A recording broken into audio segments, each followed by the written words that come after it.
This is Where We Live from Connecticut Public Radio. I'm Catherine Shen. Going to the dentist. It's a phrase that for some is painted with discomfort, anxiety, or outright fear. Many dentists advocate for regular checkups every 6 months and say that cleanings and x-rays are an important part of overall health. But despite this, many are avoiding the dentist altogether. There are a lot of factors that are contributing to this, including cost, which we'll be discussing that later. But one of the biggest reasons that people aren't seeing a dentist is fear. If the thought of going to the dentist fills you with anxiety and dread, rest assured you are not alone, and we want to hear from you today. Give us a call. If dental anxiety is something you've experienced, let us know, 888-720-9677, or find us on Facebook and Twitter at Where We Live. Joining us now from South Dakota is Kelly Robledo. She's a moderator on the Dental Fear Central Forum, which is an online support group for anyone that has a fear of the dentist. Kelly, thank you so much for joining us today. Thank you for inviting me. So we're glad that you're here too, because this is something that is definitely not uncommon among the masses. So tell us your story. When did you first start experiencing anxiety and fear around going to the dentist? Wow. Well, I've had really bad experiences starting from childhood into my teens and adults, and they were various experiences, anywhere from being restrained with no anesthetic, being told to shut up and be quiet because I was just not really feeling that. That wasn't really my experience, to being treated like basically like a block of wood. Like I really wasn't a person with feelings or fears or cares, or wasn't part of my treatment, to just anesthetic issues, many different bad dental experiences.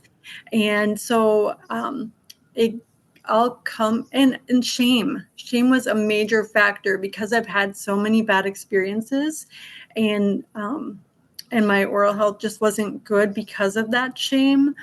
I avoided the dentist, and just to walk in at the state that I was in was debilitating. And that's, I've had a lot of good experiences, but that's kind of what got me to that point, is just multiple layered bad experiences and many different kinds of bad experiences. So it sounds like especially a lot of the trauma and fear starts from childhood. And because of that, it sounds like you've had a lot of very patronizing or condescending experiences with dentists. Absolutely. Absolutely. I do remember one experience. It was my first root canal, and new dentist, and I was so scared. I mean, you hear the word root canal and you're like, right. Oh my gosh, it's going to be terrible. And that was, 30 years ago. And I was just petrified. And here's this dentist, and he gave me one shot of anesthetic, and I was in deep pain with the rubber dam in my mouth and just kind of scared to death. And I said, I'm in pain. I was lifting my hands. I was obviously, if you could tell with body language, very much in pain. And he said, I only give one shot of anesthetic. You've had yours. That's enough. And I kind of had to just go through it because I couldn't do anything else. And that was awful. That was one of my experiences. So well, and it's incredible to learn, especially as we will be talking about this throughout this conversation today, is your experience is not uncommon, but you also talk about feeling isolated in this fear, because who can you go to, right, to talk about this in a comfortable space? Was it hard to find people that understand what you were experiencing? It really was. And many people have this mentality that you just do have to grin and bear it, or it's just the dentist. You just go and you just get it over with, and it's something you do. But when you have that fear, it's just another layer of not wanting to go, or it's just, it's just really hard. But you feel like you can't tell your family and friends, and they just don't understand. So how did you get connected with the forum, and how was the process like starting to work through your fears? Right. So I had a really rough experience with a dental implant that scared me at a dental office. And then about a month later, I had a crown fall out, and I was just petrified. I was like, oh my God, I don't want to go back to there. And I'm so scared. And what if I lose another tooth? And I went to this dentist, and I was actually going through therapy at the time too. And I thought, I'm going to work through this fear. I'm going to tell this dentist my fears. And then I started looking for other ways too online. And I'm like, there's got to be something. There's got to be some support. And I found Dental Fear Central. And I was just amazed at the support that they offered, and the education and the tools, and just that other people were experiencing what I was, and that other people are just putting it out there that they're afraid because of these different reasons. And we all have different reasons, but it was just relieving to know that there's other people that are feeling the same way as you. Well, and actually, it was amazing to when we were sort of doing research about this topic, and to learn that this forum existed was a big thing for us too, because we're also here on the team, and myself included. There's a lot of dental anxiety in the I think general atmosphere, and then talking about it, realizing that this is actually very common was really sort of an important step for us as well. Even though having this conversation with you, I think is really helpful, and I hope there are people out there who feel the same way. And it sounds like we have very similar experiences, actually. I think mine also started during childhood, had to get a lot of work done, and was never really in a position of comfort. It's already a very scary thing to do when you're, 7 years old. And like you mentioned, 30 years later, you're still thinking about it. I mean, we're having this conversation today. So that really tells you something. And just as a quick reminder for our listeners, if you're not aware by now, we are talking about dental anxiety today. Our guest is Kelly Robledo, who's the moderator on the Dental Fear Central Forum. We would love to hear from you if dental anxiety is something that you or your children face. What worked to help you get you back into the dental chair? We will love to know. Give us a call, 888-720-9677, or find us on Facebook and Twitter at Where We Live. So Kelly, you are now a moderator on the forum now. Tell us, what does that position entail, and how have you been able to help others manage their own fears and anxiety? Right. So what that entails is really a lot of encouragement and validation and education. So when someone comes on the forum, they're like, hey, like, I am so scared. I'm getting sedated for the first time tomorrow, for example. And I've never done this before, or I'm just petrified. And then we acknowledge, like, yeah, that is really scary. And then other people will come in and say, I did that. I had a great experience, or, this is what you do. And then as a moderator, we're like, well, what are you most afraid of? Why? When is your appointment? And then we check in, like, hey, how are you feeling before your appointment today? If they mention like a time, or if they mention I'm going on Monday afternoon, say, hey, how was your appointment? How are you doing? Just checking in with them, and just saying, one thing that I did when I was not a moderator, but just first starting to come to Dental Fear Central, I would say, I'm at the dental office and I'm really scared. I'm about to go back, or something like that. And I would actually have some people like real time. I hope it goes well for you. You got this.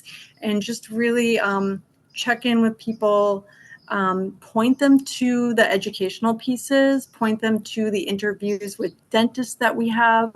We have a lot of great, anxious, friendly, wonderful dentists on there that we've done interviews with, that pipe in into the conversations and answer questions and try to reassure people and encourage them. Really, it's all about encouragement, validation, and education, just letting people know you are not alone. We are here on this journey with you. Well, and I think it's also great that on the forum, it's not just the patients, it's the dentist as well. So it kind of goes both ways. And as an adult, I'm one of those patients that every time I go to a dentist, I'm thinking to myself, I think you deserve a little treat today. So that's sort of my way of helping myself relieve the anxiety. And it sounds like And I'm not gonna lie, that helps a little bit, knowing that I did something good for my health today, right? Kind of like going to the gym. And so it sounds like your experience with being with a dentist or being in the dental chair has changed over the years. So how have you had better experiences recent years, or is it a mix of literal better experiences that you're having, and also you're able to sort of share your fears and anxiety and digest that? Oh yeah, absolutely. I've had some fantastic experiences. I had one dentist that was truly pivotal for me. I like I said, I said I'm going to tell him all my fears. I never done that before. I just kind of grit and bear it, right? And so I was like, I told him I was afraid of the Novocaine. I'm like, okay, with the anesthetic, I need it to not hurt. And, can you go slow? Can you do it? He's absolutely like, I never felt a thing, with him. I mean, he made sure and would walk me through it. And then I would say, I'm afraid of you dropping something down my throat, and he's like, well, me too, and just, yeah, really humor. And he knew how anxious I was. And like one time I had to go to an endodontist because he couldn't do the root canal. Mm-hmm. And he called me the night before. It was like, how are you doing? Just do the same thing you do with me. Let him know your fears and let him even tell him you're on Dental Fear Central or what have you. He really was so pivotal and so nice. And I think the one thing is that the dentists that have really been pivotal have really treated me as a person and have included me in the care and have been super respectful and compassionate. Another dentist that made a huge impact for me was the first dentist that was kind, and my teeth were not in good shape. I was actually in a domestic violence situation for years and couldn't go to the dentist. And I walked in covering my mouth, and she's like, "Oh, honey," she's like, "you shouldn't have to cover your smile like that." And she led me through every step, and she actually told me, what I should do. And it was a super huge step, and I was really afraid, but she took me through it each appointment in such a compassionate way. And her personality and the personality of my dentist, most recently, that really helped me. We're totally different, but each dentist has its own strengths. And if you find someone with compassion and kindness, it just goes so far. Well, and it's amazing to hear too that there's so much more to going to the dentist, right? I think than we think of. We've had multiple conversations here on the show talking about going to the doctor. And I'm sort of hearing a lot of echoes and themes of, well, if you have someone who's compassionate, if you have someone who understands where you're coming from, that's always very helpful for your own experiences, right? And I think from our own experiences too, here discussing about this conversation, our own dental experiences, is there's a lot of people who, very similar to what you've shared, Kelly, where they would start to go to the dentist as a kid, but then because of the fear, because of the anxiety, that they stop going as young adults going into adulthood. So hopefully, if you hear this conversation, this might inspire you to find someone who is compassionate, because they do exist. What's your biggest advice that you would give someone who is thinking about going back to the dentist but just they don't know how? Yeah, I would just say start with little steps. Number one, I read reviews. Read reviews, and a lot of them will say, I'm an anxious patient, and this person really was gentle. They were patient. They took me step by step. See how you feel about that. And what I did too, just as part of Dental Fear Central, to try to find dentists for other people even, is go on meet and greets. And I would say, can I just come in for a meet and greet? And for myself as well as Dental Fear Central. And many dentists would say, absolutely, come in and meet us. And they were kind. They would answer my questions to get a good feel. So many dentists will offer that for you to come in and see how you feel. And one specific dentist, she was like, I don't want to tell you about me as much. I just want to know about you and why you're at the place where you're at and why you fear. So I would say reach out to the dentist before treatment if possible, so you can get a good feeling if they're the right fit for you, because there's a lot of dentists out there. And a lot of people can say things online too, like they're good with anxiety. That just might mean that they offer nitrous or they offer sedation. There's so many different avenues, but I would say reviews, connect with them, connect with Dental Fear Central. We do have a dentist locator. There's no one in Connecticut, though, as of recent. So if you have a good connection there, let us know. And just make sure that you feel like you are heard and that you feel like you're of value and they understand.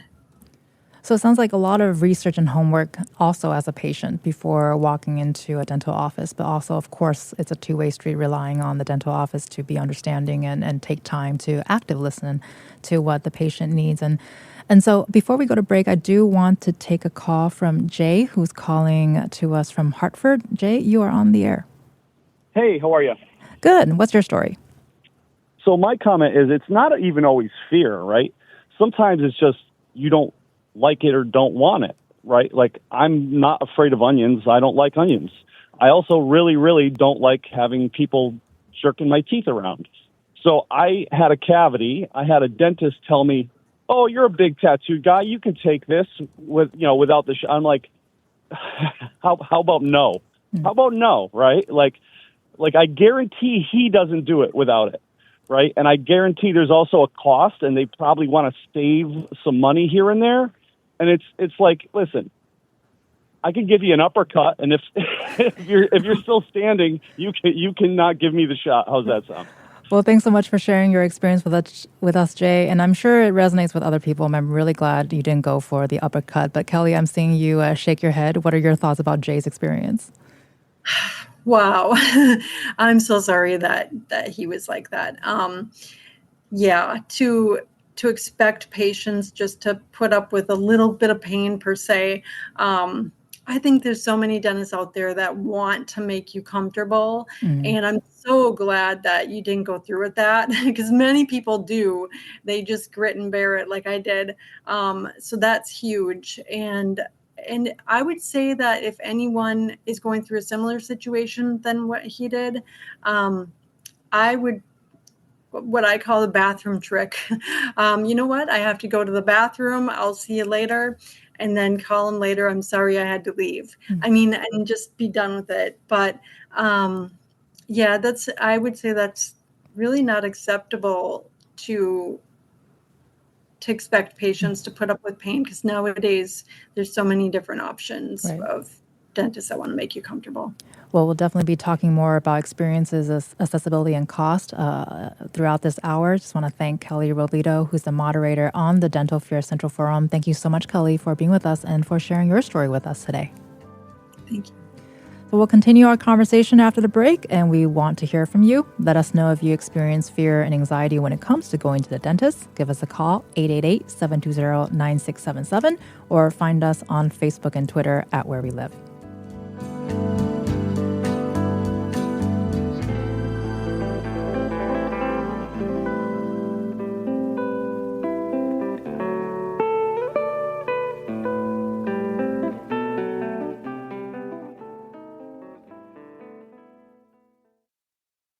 This is Where We Live from Connecticut Public Radio. I'm Catherine Shen. Fewer adults are visiting the dentist. Are you one of them? Fear is one reason keeping many patients away, but there are many other factors, including access and cost. Here to help us unpack this is Lisa Perry-Swain. She's the executive director for the Connecticut Foundation for Dental Outreach and also a dental hygienist. Lisa, thank you so much for being with us today. Thank you for having me. With us as well is State Representative Gary Turco, who is also the executive director of the Connecticut Oral Health Initiative. Thank you so much, Gary, for being with us. It's a pleasure to be here. And listeners, let us know if you're seeing a dentist regularly or if it's been a couple of years. Let us know what's holding you back. We want to hear from you. give us a call, 888-720-9677, or leave us a comment on Facebook and Twitter at Where We Live. So we've just heard from Kelly Robledo, who's the moderator on the Dental Fear Central Forum, and I'm kind of watching you guys nod and shake your head throughout the entire segment. Lisa, I want to start with you here. Kelly shared with us that she experienced a lot of dental fear and anxiety most of her life, but starting to be able to work through that. Mm-hmm. Can you respond to what we've heard from her? Is that something that you've been hearing as well? Yes, and it's something I've experienced being a clinical provider, and I commend Kelly so much for getting over that fear and taking care of her teeth. Unfortunately, 30 years ago, dentistry isn't what it is today. Mm-hmm. There are much better techniques. Even when we're in school, they teach us how to treat patients. Mm-hmm. And you have to have empathy for your patients. And if you don't, then it will cause a bad experience for your patients. So I'm just happy that Kelly's advocating for people because dental fear is real. I've seen it in the dental office all of my career. And how did you yourself get interested in working in dentistry? Since high school, actually. So I needed an after-school job, and a dental office was hiring, and I was kind of their gal Friday. And then one day, the dental assistant walked out, and the dentist pulled me in and said, "We're training you as a dental assistant today." And then fast forward, I became a hygienist after a while, got my bachelor's, and then now I'm working in the public health sector and still doing some dental hygiene on the side too. That's quite the trajectory. Yeah, exactly. Did you expect that to happen? I think so, because I've always had a soft spot for people, and I know we're going to cover costs a lot, but I used to feel so strongly for my patients that struggle to pay for their dental services. And then coming to find out, getting involved with this organization, I was a volunteer for 10 years at the clinics that we host, and just seeing the need that's out there and how great it is, it far exceeded what I was seeing in a private dental office. So I'm happy to be doing it. Well, we've been talking a lot how we know many people don't go to the dentist because of fear and anxiety, but you mentioned cost as well. So what are some of the other reasons that we're not seeing people going to the dentist more regularly? I mean, it could be transportation. It could be language barriers. I think lately a lot of it is cost because healthcare in general and dentistry has increased greatly, not to mention everything that's going on in the economy and the cost of food. And, people find the dentistry being secondary to their everyday life as far as what they want to spend their money on. And it's sad because it's directly correlated to the rest of your body. So it's important for them to see that they need to have dentistry. They need to make sure that they're getting their dental care. But then you also can empathize with them saying, I need to put food on my table for my children. So it's difficult. And do you see that changing, or have you seen it change over the years? Are people going less, going more? Because I know we're going to talk more too about, are young people going to the dentist? Are older people going to the dentist? I think there's much more education now through pediatric primary doctors telling people and really saying you really need to take care of your teeth. I think 30 years ago it wasn't like that so much. But it's difficult to say. I think now with the cost of it, people are waiting, waiting longer to go. And then they don't realize when they wait longer to go, the cost increases a lot.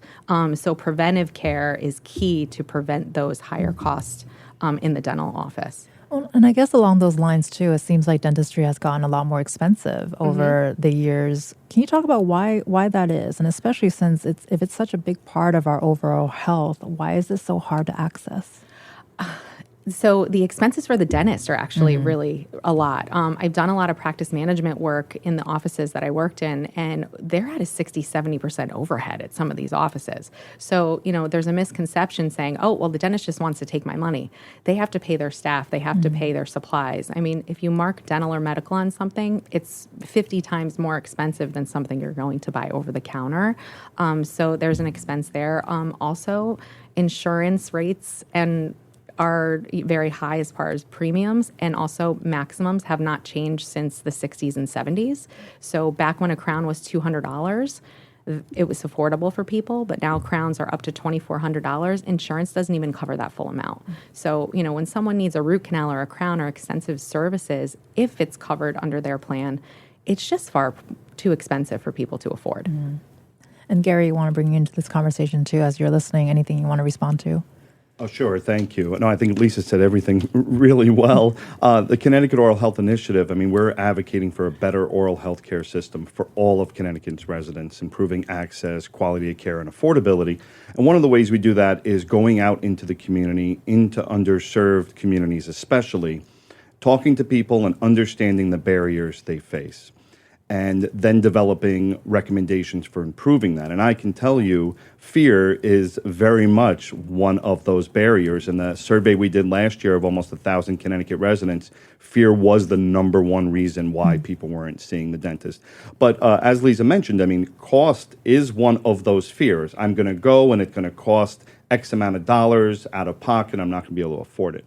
But as Kelly mentioned, past trauma and experiences. I've heard the story of work being done without having, proper anesthesia and going through that pain. A lot of people express they want providers to do, as Kelly mentioned, explain things to them, make them feel comfortable, not rush through the process. And that's where we can talk about the underfunding of our oral health care system, which I think is a direct result on why we're seeing some of the problems that we do that cause the fear.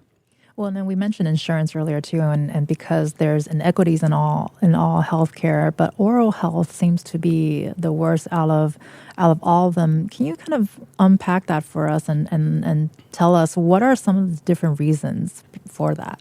Sure. I mean, first, oral health care is just siloed from our entire healthcare system, and it really shouldn't be. As Lisa mentioned, I mean, it's your oral health is connected to your overall health. It could make cardiovascular disease, respiratory disease, diabetes, Alzheimer, cause all problems for other things going on in your body and your brain if you don't properly take care of your oral health. But medical and dental schools are separate for the most part, although UConn does a pretty good job here of trying to merge them, but separate insurance system, you have to go to separate facilities often, and it really just gets forgotten about in a lot of policies and budgets. Adult services for Medicaid are an optional benefit for states. Some states don't even offer anything. Now, Connecticut, we're lucky that we offer comprehensive care, but I'll give you an example, Catherine. There are gaps in that coverage. For example, most adults do not receive coverage for periodontal treatment, which is if you have gum disease. And that could cost up to $1,500 out of pocket for an adult enrolled in Medicaid. And if low income, they don't have that money. We've heard stories from individuals that have said they literally have been told there's nothing we can do for you if you can't pay for this service. You'll need to wait until your teeth fall out from your severe gum disease, and Medicaid will cover your dentures. This is inequitable policies. It's not just here in Connecticut, it's across the nation, but we should be doing better here in Connecticut. Yeah, and think about how detrimental to your health that is, having bacteria and disease in your mouth, because periodontal disease is a disease. If it's not maintained, it progresses.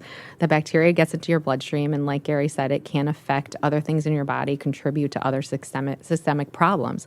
Until change comes with the insurance companies not dictating the services we need and finding that correlation between, medical and dental health overall, it's going to remain the same. And it's sad. That's just really sad and disheartening to me. And, we see so many people that come to the clinics that we host, and these are the situations they're in, and they're 30, 40 years old, and they're losing their teeth, and we're giving them partial dentures to replace teeth. I mean, it shouldn't be that way. And so I guess with those experiences, because it's not uncommon, what are some of the movements, or is there a push for better oral care? And maybe before we get there, Gary, I might ask you to parse this for us, is why is dental insurance separate from medical or health insurance? It goes back, I think, a long time. I mean, starting in the 1800s, there was a decision that dental and medical should be separate. There have been fights to include, for example, Medicare for seniors doesn't include oral health care services, except in small cases. And there have been pushes back when Medicare was created, back during the Biden administration, to include oral health.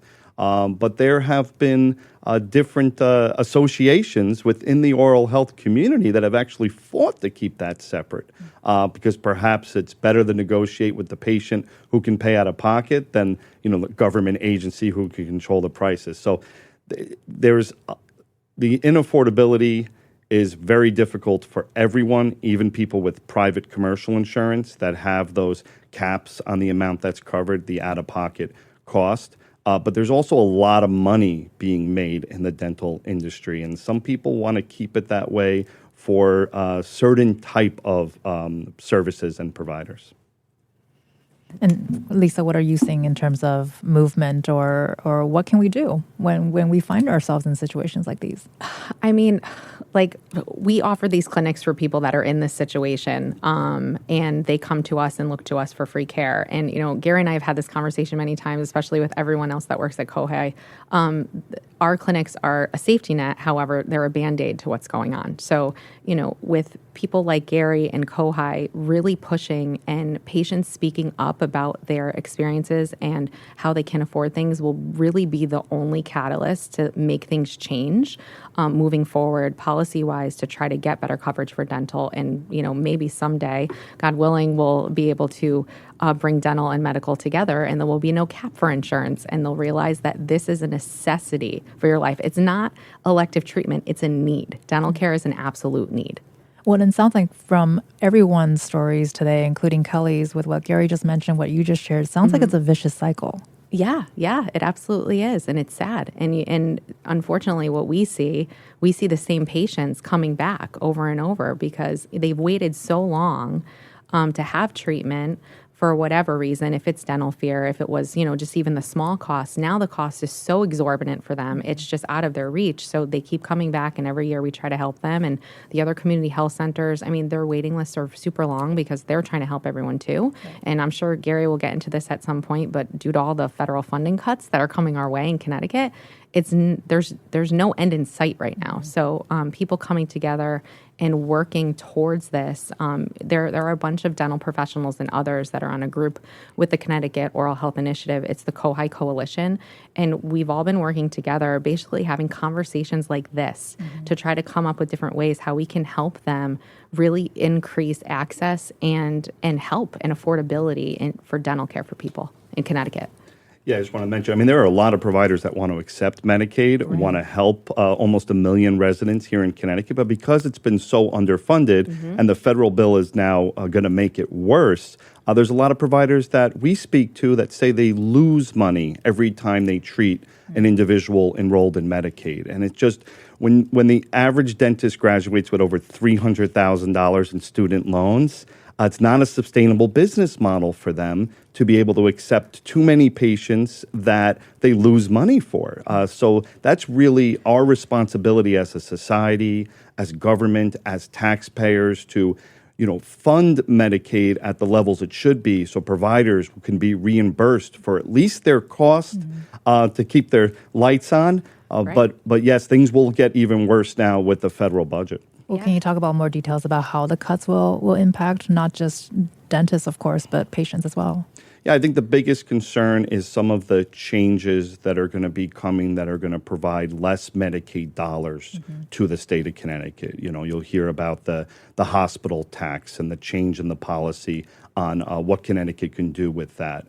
As far as individuals having to re-credential twice as much per year, and the difficulty and, probably not wanting to go through that administrative burden, not being able to figure it all out and end up getting dropped from Medicaid. So you're going to have less Medicaid dollars coming to the system. The result, unless Connecticut figures out a way to pick up the tab, is going to make it very difficult to increase provider reimbursement rates for Medicaid or add additional coverage like periodontal services. And the problem, we need to be doing things to improve the system, put more funding into it. Now we're going to be trying to at least maintain the status quo because of those federal cuts, which means there's probably going to be more and more providers that drop out of the Husky Medicaid network. Well, we're covering a lot of information today about dental anxiety and dental health. And we have a caller, Carol, who's calling to us from Cromwell. And I think you have some advice for us. Carol, you're on the air. Hi. I wanted to share. About 55 years ago, I started going to a new dentist. I was terrified. They literally sent the hygienist out to the parking lot to drag me out of my car. Anyway, the dentist said, number one, just because I could feel something in my mouth did not mean I had to interpret it as pain. I could interpret it as sensation. And with the Novocaine, that worked. I mean, I was terrified to have him with his hands and drills in my mouth. But if I only interpreted it as sensation, there was no pain, really. It just felt weird. And number two, he said, it's very difficult to tense up if you are exhaling. And so I would take a very deep breath, and he would start to work, and I would exhale slowly. And maybe it just gave me something else to think about besides being tense, but it worked. And when I had fully exhaled, I'd raise my hand, he'd stop his progress, I'd take a very deep breath, and we'd start over again. And I wasn't tense. Well, I want to thank Carol for calling us with those with the two pieces of advice. I think that's going to be very useful, though I had to not exhale into the mic. I don't think anyone wants to hear that. But thank you so much, Carol, for sharing that. What are your thoughts, Lisa, about what Carol has to share? That's a great technique to use. When I was in practice, I was able to give local anesthesia because I did a lot of the periodontal work. Right. And I used to use a similar technique. And there are so many techniques like that where it's a mind over matter situation where you say, okay, take a deep breath, go to your happy place. You know, if it's your margarita on the beach or, you know, taking a walk with your kids or your dog, just put yourself in a different situation in your happy place. We did the same for patients that were gaggers. You know, any type of impressions or something like that. Used to say, wiggle your toes, you know, breathe out of your nose, just think about the good things. And it's just nice that her dentist was able to do that for her and listen and really explain the procedure and just be cognizant of her fear. Right. And because Carol mentioned this, I'm curious to hear what are your thoughts about audiobooks? Because that's something that I'm hearing a lot of my friends and family, they're starting to do that. But I actually don't know if that would work for me because I kind of want to know what's going on. But at the same time, not really. It's very, you know. Yeah. So it really depends on your issue. I mean, there are a lot of people that are scared of the dentist because of the sounds. Right. I mean, nowadays, the drills or the handpieces, we call them to make them not sound so barbaric. Right. They're a lot less, they're more quiet than they were. They're not as loud. But we always tell patients if the sound is an issue, crank that music up, put metal music on, put whatever music you like, put it on. If you want to read a book, you can. With us in clinical practice, we would just tap the patient's shoulder and say, okay, we're going to tell you the next steps. And you might feel a little cold water or a little bit of vibration. So just, you know, knowingly telling the patient what's going on and then having them use whatever technique they need to calm themselves down. I mean, if music works for you or an audiobook, have at it. It's great. Well, thanks, Carol, for sharing that with us. And I just want a quick reminder for our listeners that today we are talking about going to the dentist, and we're hearing from Lisa Swing, who's the Executive Director for the Connecticut Foundation for Dental Outreach, and also Gary Turco, who's the Executive Director of the Connecticut Oral Health Initiative. Let us know what your last experience at the dentist was like. We would like to love to hear from you. Give us a call, 888-720-9677, or find us on Facebook and Twitter at Where We Live. So, Lisa, I want to continue the conversation here talking about, we just mentioned there's a lot of information out there, and you're focusing a lot, too, on education. Have you seen a surge of misinformation around oral health? Oh, 100%. You read it all the time. You know, and they're not just oral health, any type of medical health. There's so many people out there that think they're experts. And with all the new AI and different things, you don't know what reputable sources are. So you really want to trust your providers. You want to trust the people you're going to. For education. Don't just read something on social media and think it's the right thing. You know, do your research, do your due diligence. You know, go through, you know, the NIH, the CDC, the American Dental Association, the Connecticut Dental Association, if you live in Connecticut, you know, to get your adequate information so you're not getting misinformation, basically. Gary, what are your thoughts on that? Yeah, I mean, the misinformation, especially recently we've seen around fluoride and community water fluoridation, which has been, you know, one of the greatest public health achievements in the 20th century, really helped reduce cavities for, you know, millions of people throughout the years. And then recently, there's been misinformation from, studies that were inaccurate or, poorly done, that were spread out there and really put the fear into people, where people are wanting to buy toothpaste that doesn't have fluoride, or then not drink their tap water that has, small little dose of the fluoride put in there to, protect our teeth. Now, Connecticut recently passed legislation that codified into, our state law that community water fluoridation for towns 20,000 or more needs to be added, despite what changes might come down from the federal government or changes that are done there to protect Connecticut residents. But there's also a lot of social media, TikTok videos and things that are out there spreading additional information. I've seen some regarding using rubber bands and pliers to, fix gaps between your teeth, or taking hydrogen peroxide or charcoal directly from the bottles and applying it to your teeth. And, because of the, unaffordability that we've talked to, Right. The difficulties with access, that we have over 1 million people in Connecticut with no dental insurance. Right. People are turning to social media influencers for advice. And not only could it be unhealthy, it could be downright dangerous for their oral health. Yeah. I haven't seen those TikToks. I want to see the one about the rubber bands. I think we are all kind of in shock when Gary was sharing that story. And another angle that we want to touch on a little bit before we go to break here is sort of the cultural aspect. Ahead of this hour, we spoke with Awilda Maldonado. She's the director of the Constituent Services and Oral Health Equity Officer with the Connecticut Dental Health Partnership. And here's what she shared about cultural sensitivity in dentistry. It's important to keep that in mind, that there might be some factors in there where an individual doesn't feel comfortable being at the dentist. And I think this is the piece where it's really important for the dentist, right, to be able to cater to those kind of patients that come in and really drive that patient-centered care in making sure that they're taking care of those individuals and having some cultural sensitivity to that as well, right? There's certain individuals that, depending on where they're from, culturally, maybe oral health wasn't something that was talked about with them, and maybe going to the dentist is not something that they do.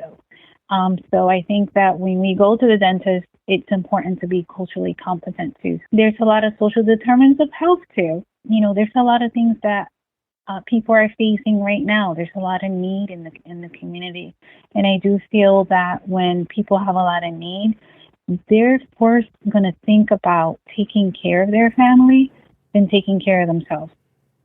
Lisa, can you respond really quickly what we heard here? Yeah, I agree with Awilda.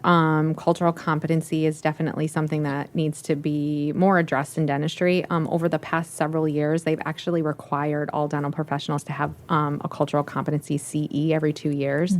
Because I think it's becoming a bigger issue and another barrier why people aren't coming to the dentist because of this. And it just really opens your eyes about it. And I know the dental schools and the hygiene schools are teaching that aspect too. And you have different requirements now to meet with patients from different backgrounds, even special needs and age groups. And it's really to, broaden the scope of understanding the reasons why people don't go to the dentist. So I think we're working on it as a dental community, but there's still a lot of work to be done. Right, but it's moving forward. Correct, yes, in a forward momentum for sure. With us today is Lisa Perry-Swain, who's the Executive Director for the Connecticut Foundation for Dental Outreach, and also Gary Turco, who's the Executive Director of Connecticut Oral Health Initiative. Let us know if you have questions about going to the dentist, or maybe share an experience at the dentist that you want to share with us, 888-720-9677, or leave us a comment on Facebook and Twitter at Where We Live. This is Where We Live from Connecticut Public Radio. I'm Catherine Shen. Going to the dentist might not be your favorite activity, but hopefully after this hour, you might feel a little less anxious about your next visit. I'm hoping I do too. And to end, we're going to have some rapid fire questions for our guests because we got about 5 minutes. So here's a test for you all. Lisa, we've been talking about fear going to the dentist. So what should we do when we're at the dentist in the middle of the cleaning or maybe other procedures and it hurts? Is it supposed to hurt? Do we just have to deal with it? What can we do? Always raise your left hand. or your right hand if the provider is a left-handed provider. Got it. Usually, that's what I've always told my patients. Please let me know if anything is causing you discomfort. Please raise your left hand. Voice it. Let them know that you're hurting. Don't grin and bear it, because there are so many techniques now to help you. And something that people don't realize, our chemistry changes every day.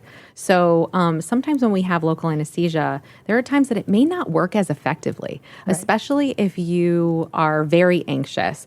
You could be pumping that medication through your body so quickly, it's not staying in the area that it needs to remain numb for a long time. So there are times that I've had patients in the chair, and the dentist that I've worked for had patients in the chair, and we would say, okay, you know what? Today's not the day for you. We're going to move on, and we'll have you come in a couple weeks, and we'll try to start over. But yeah, always voice your opinion. Be your own advocate for your healthcare, your dental care, and just ask questions. Well, then we also talked about people who have not been to the dentist for a while. And oftentimes in these situations, we don't know what questions to ask, how to start the conversation. So how do you start a conversation with your dentist discussing what we've been discussing today and also your anxiety? So if you haven't been in a long time, the first thing really is to have a consult with a dentist and have everything looked at to see what you need to get done. And then the conversation would start from there, depending on the treatment that you need. But just ask questions, ask what goes into it, ask the cost of it, ask the repercussions of not having it done, just to really inform yourself. But yeah. Well, and another thing that I think a lot of people have been questioning too is, do we really need to go to the dentist every 6 months, or is it every, once a year? It's recommended at least every 6 months. There are people that need to go 3 or 4 times a year. Right. We talked a little bit about periodontal disease, and yes, there are treatments that you can have to help get rid of the bacteria and get you back to health. But it doesn't go away. Gum disease is something that needs to be maintained. So you need to go 3 or 4 times a year. But typically, a regular adult, we recommend twice a year to go to the dentist. Well, then, Gary, you mentioned the fluoride discussion happening in the legislative session this past session. So fluoride, yay or nay? Oh, for sure. I voted for it, and I also supported it. And it comes from the advice from the American Dental Association, American Hygiene Association, pediatrics. CDC, all of the major healthcare organizations have been supporting fluoride. And the studies, hundreds of studies, prove its effectiveness and that it's safe. And from your standpoint, anything about oral health that you would like our listeners to know more about? Yeah, I think that prevention is certainly key. Understanding that the way you take care of other parts of the body needs to be the way you take care of your mouth. It will affect all the rest of your health if it's not done. And if you have that fear of, usually, Lisa, right, cleanings don't necessarily hurt too much. X-rays don't. It could be a little bit if you have some gum issues and things like that. It could bleed a little bit, but usually that's the one of the most least painful experiences. Correct, less invasive. If you can at least encourage people, hey, if you're scared that you might have to have a root canal, if it might cost thousands of dollars, go at least for that cleaning once, twice a year, and get that prevention as much as possible. Yeah, and if you can't afford it, there are community health centers that will help out, and our organization hosts our Connecticut mission of Mercy Free Dental Clinic at least once a year, if not twice. We're trying to expand. Our next one's April 17th and 18th at E.O. Smith High School in Stores, and they could check it out on the website for help. Okay, so prevention essentially is the theme of this conversation. Well, thank you so much for our guests today for making our next trip to the dentist hopefully a little less scary. We've been listening to Lisa Perry-Swain, who's the Executive Director for the Connecticut Foundation for Dental Outreach. Lisa, appreciate your time today. Thank you so much. And also Gary Turco, who's the Executive Director of the Connecticut Oral Health Initiative. Gary, appreciate your time as well. Thank you so much for having me. Thanks for being on Where We Live, both of you. I'm Catherine Shen. Today's show is produced by Tess Terrible. Our technical producer is Dylan Reyes. Download Where We Live anytime on your favorite podcast app. Thank you all so much for listening, and take care of your teeth, everyone.